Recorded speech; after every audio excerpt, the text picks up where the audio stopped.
যুক্তরাষ্ট্রের নিউ ইয়র্কে মুক্তধারা ফাউন্ডেশনের আয়োজনে কাল থেকে শুরু হচ্ছে আন্তর্জাতিক বাংলা বইমেলা।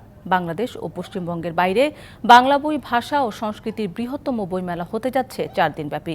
যুক্তরাষ্ট্রের বিভিন্ন অঙ্গরাজ্য, কানাডা সহ বিভিন্ন দেশের লেখক ও সাহিত্যপ্রেমীরা এতে অংশ নেবেন। এ উপলক্ষে স্থানীয় সময় বৃহস্পতিবার রাতে জ্যাকসন হাইটসের রিভারটেল মিলনায়তনে পরিচিতি ও মতবিনিময় সভা অনুষ্ঠিত হয়। এতে উপস্থিত ছিলেন লেখক, অতিথি, প্রকাশক ছাড়াও প্রবাসের বিশিষ্টজনেরা। এ সময় জানানো হয়, বাংলা বইমেলার 33তম আয়োজনে 40টি প্রকাশনার প্রায় 10,000 বই থাকছে। যে বাংলা একাডেমিতে শুরুর দিকে যেরকম ভাবে বইমেলা হতো সেই রকম প্রাঙ্গণটি সাজানো হচ্ছে এবং সেই বইমেলাটাতে প্রায় 40টি স্টল থাকছে এবং বাংলাদেশ, পশ্চিমবঙ্গ এবং আমেরিকার বিভিন্ন স্টেট থেকে বাংলা ভাষার বই ছাড়াও এবার আন্তর্জাতিক বইমেলার সবচেয়ে বড় আনন্দের খবর, আমেরিকার মূলধারার স্টলও থাকছে। মুক্তিযুদ্ধের উপরে একটি চিত্র প্রদর্শনী হবে।